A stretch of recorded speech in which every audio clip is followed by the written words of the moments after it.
frame, we haven't even spoken in the past, like we don't know each other. Have I said something that has offended you? Immediately it dismantles them. Like the guy's gonna pick up and he would not care. It's a cold call. You don't like cold calling? Okay, you don't like making more money. That's it.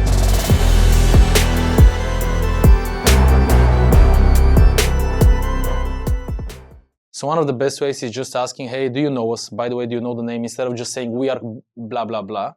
They would usually say, I don't know you probably. Oh, that's strange. Well, we usually work mainly in your sector, like with a lot of your colleagues or competitors. I don't know how you want to call them. And we install.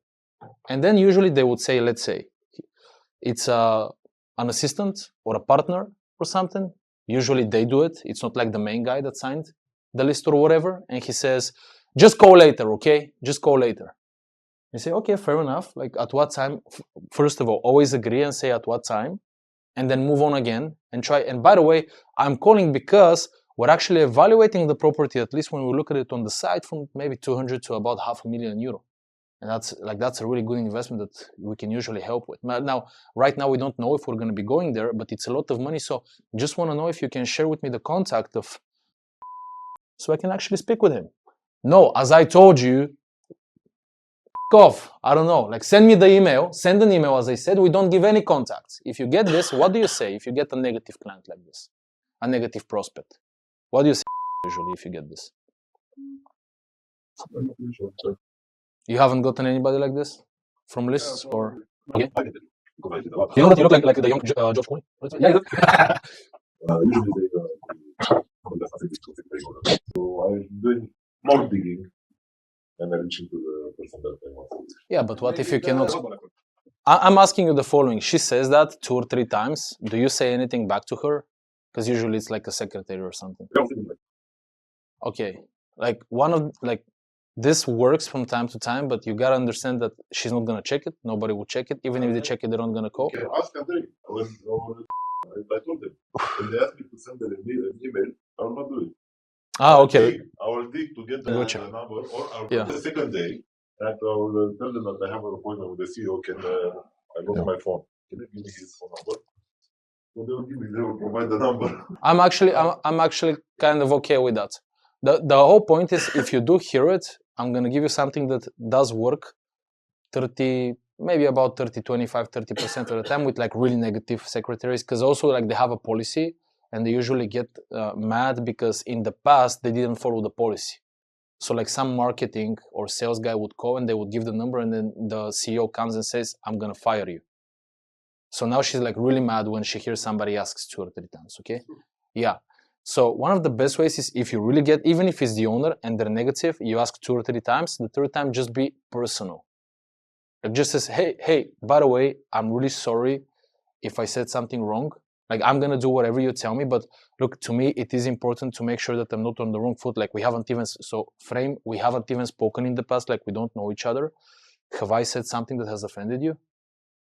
Immediately it dismantles them. Even if they don't give you the info, they like, you feel them like just gold like this, like they just fall back and they just say, no, like, no. And then you repeat it.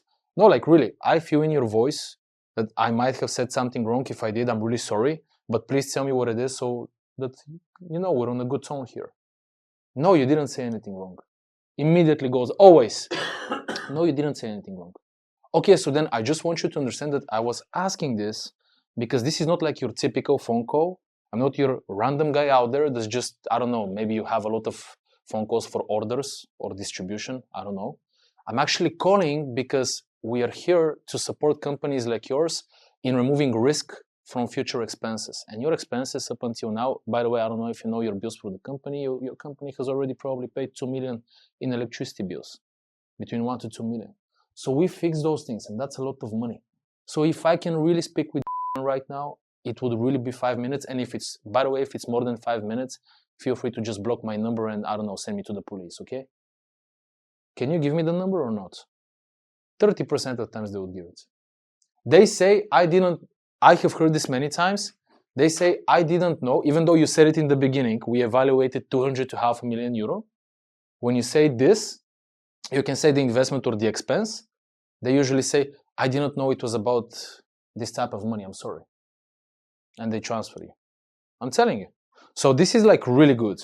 but always go personal. Like, just write this, okay? I saw you made like just 2 or 3 times when they like just push you to the side, go personal with the most nice, like the nicest, most understanding tone. It works always, and even if they don't give the info, at least next time, especially if you call second time, it would be a different story. Because if you end on this, she remembers you like the irritating guy that was just spamming questions, you know? I don't feel comfortable is the third thing that I've heard. I don't feel comfortable. Just in short, I'm not gonna read like every single question. It comes from the experience. That's it. And yes, that's it. For the job, we do it, and after that, I'm all in.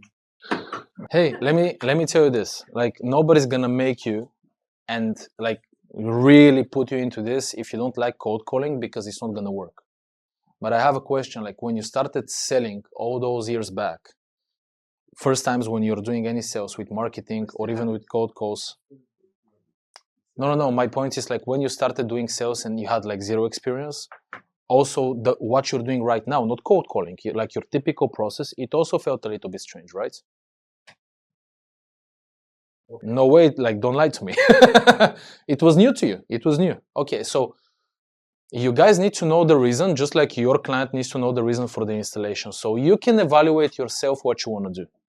But we usually discuss this a little bit further, but I want to just point this. So there's a couple of things that you guys, as professionals, need to make sure you know how to calculate. Okay? So write these things down, because you guys have to sit down together also, like with your leaders, but also at least alone, to know how to write it. So the first one is the volume of calls. And this is new calls. Then you have volume of follow-ups, right? Follow-ups. Then you have the quality of the call.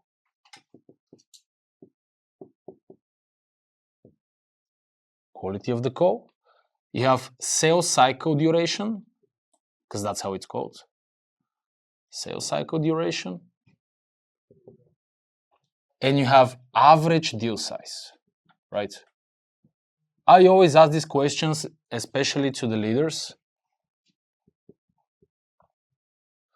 So it's like 1, 2, it's 5 things. In the training, we train on all of it. Obviously, usually trainings are mainly for the quality and for the sales cycle duration. The quality also does affect the average deal size, probably. Like, it depends, because also you send, like, the proposals don't just go through you, oh, let me figure out a higher price. Like, you actually have a system for calculations.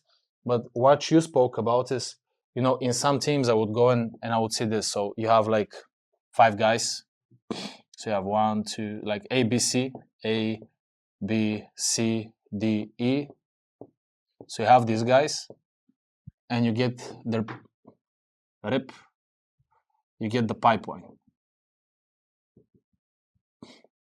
You get the pipeline. So one guy would have 110 accounts.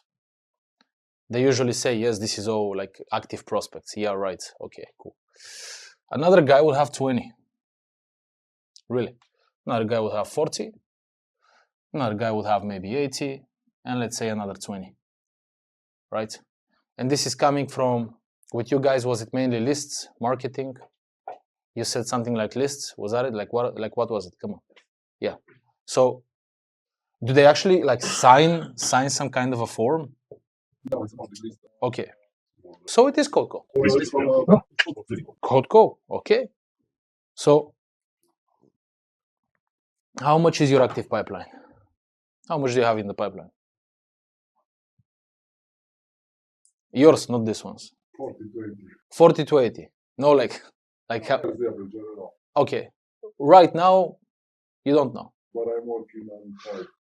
Okay. And that's good that you know it, because a lot of people say they work on the 40. It's not like there's in different stages. You cannot work on all of them at the same time. You? Like, don't look at this. Like, how much is your pipeline? So The country, so half the country? You do? from 42, like 30. Okay. And I want that. Okay. I'm actually working on 4 projects mainly, but the pipeline, I don't know, 2025. 2025, okay. For you? Like 20, and I'm working on 5. Okay, I gotcha. So you guys, if you're B2C, it will be kind of like a little bit different story. But your B2B, cold calling is your best friend when you have such a pipeline. Because I'm telling you right now, I can pull out today and make 50 calls to 50 new companies. And if you have this, you don't like cold calling, okay, you don't like making more money. That's it. Like, that's it, you know? I can explain it the way that you like it, in a direct way, as you see. So the whole idea is, I know you can manage, hey, you can have, by the way, guys, this is to everybody, not just you, every team, you can have a pipeline of 10 leads, and you can still find how to organize those 10 leads in a full month. You know, like, you can have 10 leads and you can still work with them all month if you want. Like, you will find a way to organize your day in a way that these 10 leads, like, they are full-time. You know, like, I'm busy. Yeah.